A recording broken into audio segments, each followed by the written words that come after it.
How do you do, ladies and gentlemen? After the education we got from the Imam about his side of the story with reference to the Muslims and why he feels they're such a totally peaceful, loving, kind religion, and even though it seems to contradict what so much of us learn from the stories we hear in the Quran and in the education in the schools, I'd like to ask Daniel Pipes, who's the director of Middle East Forum and a very well-known writer who has written many books and columns on the subject. He's considered the final authority on the whole story of the Middle East.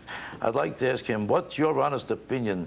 You have a right to your opinion. I had the highest respect for the Imam. Now I want to hear what you think of why all this this hate that comes across in the texts of all the schools, to hate Jews, to hate Christians, all this, the beheadings, killings, murder, destruction of everybody from any other religion. What is the story in your opinion? And you have the highest respect for my opinion too? Right. Okay.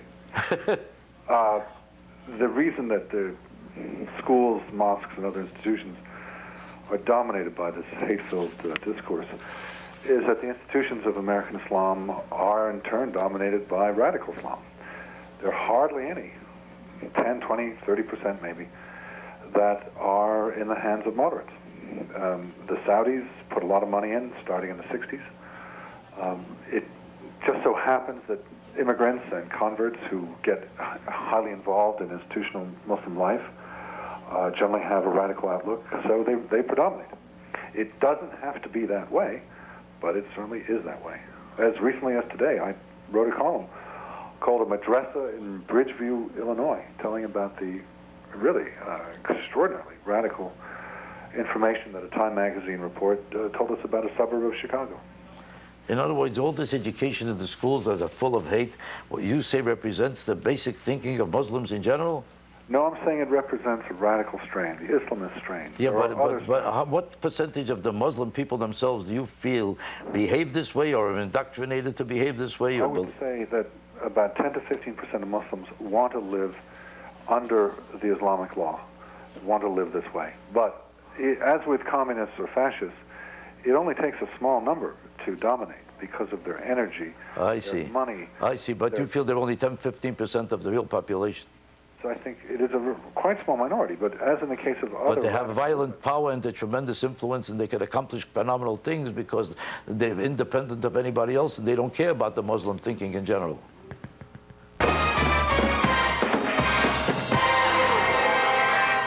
Hello, hello. I want to get back to Daniel Pipes because this is a very important question. He just told us something that's fascinating. You just said to us that things are going to get worse and discrimination against women and the hold on all these anti-democratic practices are going to get even worse in all the Islamic countries. Now, if that's the case, I'd like to ask you this question. Right now in Iran, a hardliner was elected in Iran to become the new boss of the country. Now, what does this represent in terms of how he will rule Iran? Will things get much worse in Iran, and will they become even more of a threat to America than they are now in terms of the hydrogen bomb and everything they're developing? Well, a couple of points. I didn't say they're going to get worse. I said they have been getting worse. And I think part of the goal of our war against radical Islam must be to have in mind a goal of improving it. But so far, the last 20 years, things have gotten much worse. As for Iran, the election was for a pretty nominal post. You may remember 8 years ago, a man by the name of Khatami took over, and there was great hope that he, as president, could make a lot of improvements. In fact, he could do almost nothing, because the president is a very powerless figure. Oh, he's a powerless position, and the way they describe it in the New York Times today, they make it sound like he's going to be the new ruler of the country. Well, they give you a completely lopsided view of this whole situation. Well, what do you expect if you read the New York Times? I really expect them to be a lot of crap, but I didn't think it was that bad that they misrepresent the whole story. Let me ask you a question from Philadelphia here. The man has a very interesting question. I want to see if we could deal with this question first before we go any further. What's on your mind, my friend, from Philadelphia, Pennsylvania? Hello, Jeff? Jeff from Philadelphia. Hello? Hello? Yes, sir. What's your question? Oh, my question? Well, I saw an episode of you about maybe a couple of weeks ago. Yes. You were saying how, essentially we have no business to be over there, and I just feel that that's really not the way to support our troops, especially in a time of crisis like this.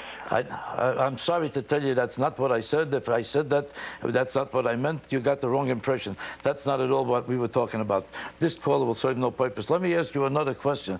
Why is it when I meet Muslims in the streets of New York or any place else, they sound like they're full of love and compassion, and they don't look like any kind of a threat to other people? They never commit any crimes, and we're always told how they're raised in their schools to hate everybody from every opposing religion. Now, why do they have so much love when you meet them? Well, the problem is with a minority of Muslims. My estimate is that some 10-15% of Muslims like radical Islam, agree with radical Islam, want to promote radical Islam. That is not a large percentage of the Muslim population. But if there are, say, 1 billion Muslims, that means 100 to 150 million Muslims. So it is a very substantial body of people. Now, not all of those people are terrorists by any means, but they have... They are sympathetic to that direction. They have a great desire to live along the lines of Islamic law, and that has all sorts of implications, including a desire to destroy Israel, a desire to take over the United States. I understand exactly your point. I'm sorry to have to interrupt you. Unfortunately, our time is up. Tom Cruise is on next week with his new girlfriend, and the whole issue of, what do you call that? Scientology. Scientology is our whole program for next week. You'll never get over it. We have information nobody knows about the whole story, Cruise, Holmes, and Scientology. Watch it.